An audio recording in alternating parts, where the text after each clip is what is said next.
40 jours de jeûne inspirés sous le thème « Bâtir ma maison par la prière ». Adorer Dieu dans la persécution. Jour 18. Femme d'impact. Volume 1. La persécution est une opportunité qu'il faut saisir, non seulement pour adorer Dieu, mais également pour approfondir le fleuve divin en vous. Pendant que Satan travaille à envoyer la persécution pour vous décourager et réduire votre zèle en Christ, continuez à approfondir votre fleuve divin. Pendant que la persécution creuse les rives de votre fleuve, ayez en permanence soif d'être rempli et de démontrer la puissance de Dieu dans les moments difficiles. Les apôtres sont un exemple patent à suivre à cet effet.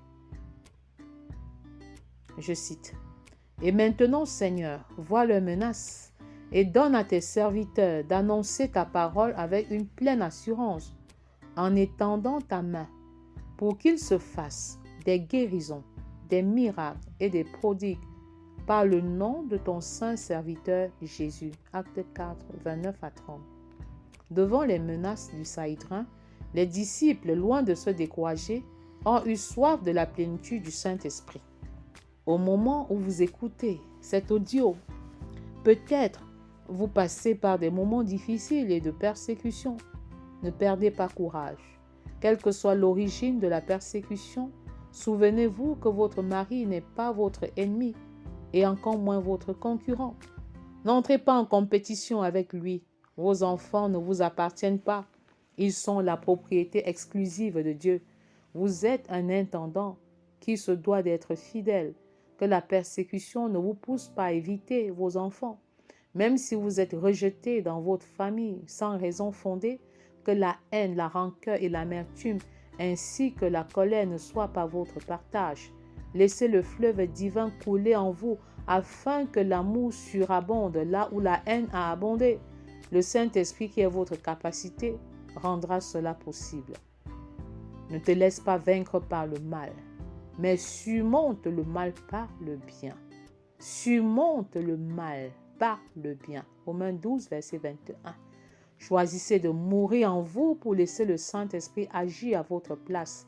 Que le Saint-Esprit fasse à votre place. Que le Saint-Esprit prenne la première place et même toute la place dans votre cœur pour accomplir des prodigues et des choses extraordinaires dans votre vie. Si vous êtes persécuté au lieu de service, implorez la puissance de la grâce de Dieu qui a préservé David toutes les 21 fois où Saül voulait le tuer. N'oubliez pas non plus la faveur divine qui reposait sur Joseph de chez Potiphar à la prison et de la prison à la première place après le Pharaon. Même vos souffrances sont inscrites dans le plan parfait de Dieu. Avec Dieu, il n'y a pas d'accident. Il n'y a pas de hasard. Les accidents et les hasards, entre guillemets, sont des moments qui sont savamment programmés par Dieu. Faites-lui confiance. Il agira en votre faveur. Principe du jour. L'épanouissement est un état et non une possession. Prions ensemble. Père, je prie afin que tu m'accordes la grâce d'équiper ma maison comme Dieu le veut. Seigneur, en termes de marmites, d'assiettes, de verres, de couverts, de chaises, de meubles, de lits, de vêtements, de garde-robe, Seigneur, je veux équiper ma maison comme toi tu le veux. Que tes choix soient mes choix. Je veux dépendre de toi pour des achats parce que tout ce qui est à vendre n'est pas nécessairement à acheter. Je refuse d'acheter par imitation. Je refuse d'acheter par mimétisme. Mais je veux acheter sous ton impulsion, sous ton contrôle, sous ta supervision. Je veux acheter dans le but de répondre à un besoin précis Il est écrit dans Proverbe 31, 21 à 22, « Elle ne craint pas la neige pour sa maison, car toute sa maison est vêtue de cramoisie. Elle se fait des couvertures, elle a des vêtements de fin lin et de pourpre. Oriente-moi, Seigneur, dans ce qui a lieu d'acheter ou dans ce qui a lieu de ne pas acheter du tout. Je ne voudrais pas acheter pour acheter, mais je voudrais acheter pour que tu trouves ta gloire dans chaque chose qui se trouve dans ma maison. Qu'il s'agisse d'une chaussette, qu'il s'agisse d'une fourchette, qu'il s'agisse d'une cuillère, d'un pot, d'une marmite, que chaque ustensile, que chaque matériel, que chaque vêtement, que chaque chose dans ma maison concourt à te glorifier, à te rendre gloire, à t'honorer. Au nom puissant de Jésus, je refuse d'acheter pour acheter. Que la finalité de l'achat ne soit pas l'achat, mais que les achats soient un moyen, que les achats soient un moyen pour t'élever, pour te glorifier. Que quelqu'un qui mange dans mon plat, dans mes coupes ou dans mes assiettes, trouve son compte. Parce que je les ai achetés sous la direction du Saint-Esprit, je te consacre chacune des choses que j'ai achetées dans ma maison. Chacune des choses que j'ai reçues dans ma maison, chacune des choses que nous avons achetées dans nos maisons, que la puissance du Saint-Esprit intègre chaque chose, chaque vêtement, chaque chaussure, chaque article se trouvant dans ma maison, chaque livre soit embrasé de feu maintenant, et que toutes les personnes qui entreront dans ma maison, qui toucheront à ces choses, te rencontrent personnellement, et que chaque chose qui est touchée dans ma maison soit même un instrument de conversion. Ma maison est remplie de ta gloire, Seigneur. Je soupire de voir ma maison être remplie de ta gloire en permanence. Que ta présence soit manifeste, parce que tu es partout, mais ta présence n'est pas manifeste partout. Père, que ta présence soit manifeste dans chaque compartiment de ma maison, que le feu dévorant que tu es brûle en permanence dans le sol, le sous-sol, dans l'espace aérien de ma maison, de chacune de nos maisons. Baba yakarabashaka yamashiki bobo yokoroko baba yakashakaraba baba. Que ton feu brûle en permanence dans ma maison, dans nos maisons, yeba yakashakarabashiki, comme le feu brûle en permanence dans le tabernacle en signe de ta présence. Le feu brûle dans ma maison. Le feu brûle dans ma maison en permanence et consume tout ce qui n'est pas de toi et détruit dans moi et détruit en chacun de nous tout sentiment, tout trait de caractère qui ne te glorifie pas. Ta puissance manifeste par ce que tu es en train de nous émonder. Tu coupes, tu arraches, tu enlèves, tu ôtes par la puissance du Saint-Esprit tout ce qui en moi est contraire à tes valeurs. Tout ce qui en nous est contraire à tes valeurs. Yabashaka, yabashiki. Embrase-nous, Père, embrase nos maisons, abrase le sol, le sous-sol, l'espace aérien, tous les contours de la maison, Seigneur. Que tes anges campent tout autour, que tes anges campent tout autour, que tes anges campent tout autour, que tes anges campent à l'intérieur, à l'extérieur, partout, Seigneur.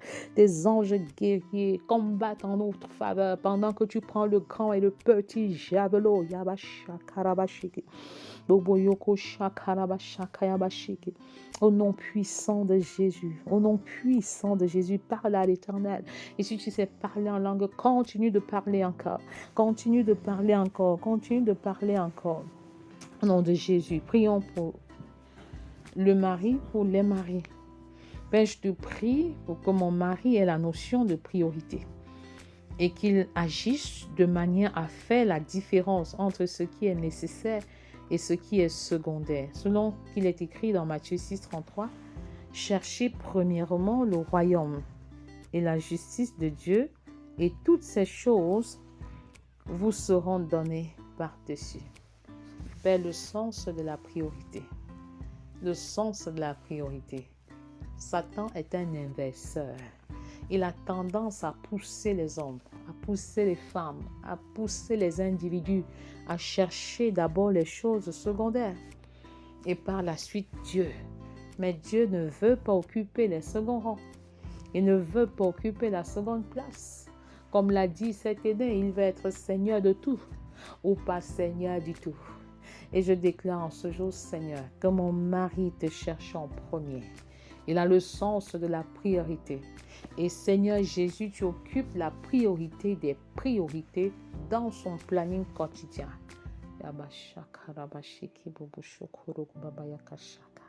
Père, visite les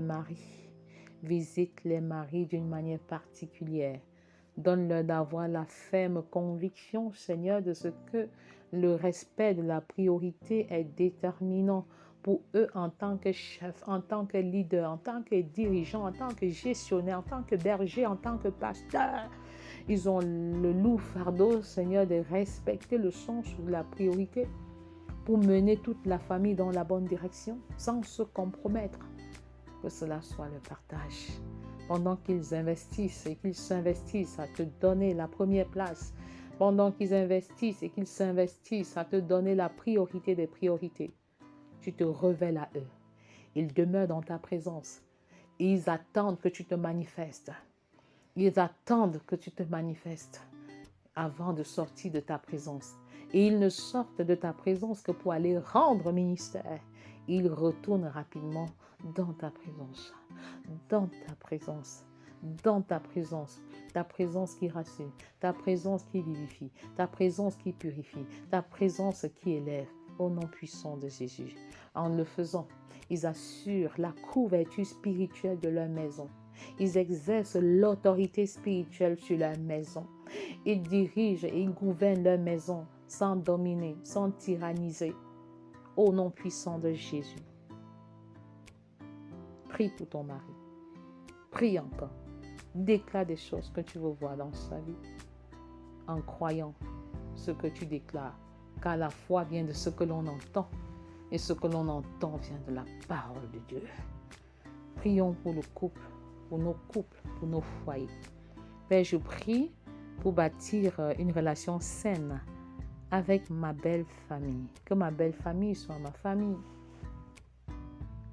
Qu'il n'y ait pas de distinguo, qu'il n'y ait pas de distinction aucune, qu'il n'y ait pas de discrimination dans nos familles, Seigneur. Et cela n'est possible que si nous sommes unis. Cela n'est possible que si nous sommes un. C'est pourquoi l'homme quittera son père et sa mère, s'attachera à sa femme et ils deviendront une seule chair. Genèse 2, verset 24. Donne-nous d'être un. Donne-nous de quitter véritablement. Parce que si nous ne quittons pas, nous aurons du mal à gérer la belle famille.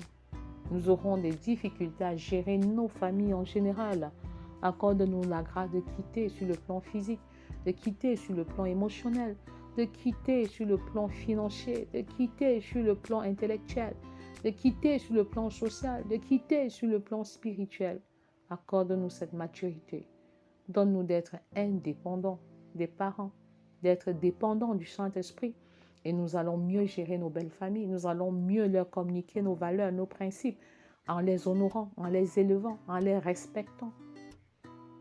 Accorde-nous la grâce de relever ce défi, de leur démontrer que nous sommes un, que nous sommes devenus dorénavant une seule chair au travers des valeurs, des principes que nous communiquons, Seigneur. Cela est encore possible. Que nos valeurs influencent nos familles positivement. Que nos valeurs influencent nos cadets, nos jeunes frères, biologiques ou spirituels, au nom puissant de Jésus. Que nous soyons une référence pour eux. Au moment où il y a des crises de référence, que nous soyons des références, que nous soyons des modèles, que nous soyons des standards. Parce que nous appuyons sur la parole de Dieu, nous sommes effectivement différents dans cette génération, au nom puissant de Jésus. Prions pour les enfants. Père, je prie afin que nos enfants, les enfants de la terre, connaissent les Écritures et les mettent en pratique pour avoir une foi sincère qui se développera avec du temps. N'est-il pas écrit dans 2 Timothée 3, les versets 16 à 17 ? Toute écriture est inspirée de Dieu et utile pour enseigner, pour convaincre, pour corriger, pour instruire dans la justice, afin que l'homme de Dieu soit accompli et propre à toute bonne œuvre. Père, donne-nous la sagesse d'utiliser la parole comme base, comme socle, comme support, comme standard, comme référence pour enseigner nos enfants, pour leur montrer la voie qu'ils doivent suivre, pour convaincre nos enfants de ce qui est bon, de discerner le mal d'avec le bien et de choisir de faire ce qui est bien. Accorde-nous la grâce de corriger nos enfants en nous appuyant sur la parole. peut-être en demandant à un enfant de mémoriser la parole, de réciter la parole. Accorde-nous la grâce de puiser les exemples de correction dans la parole.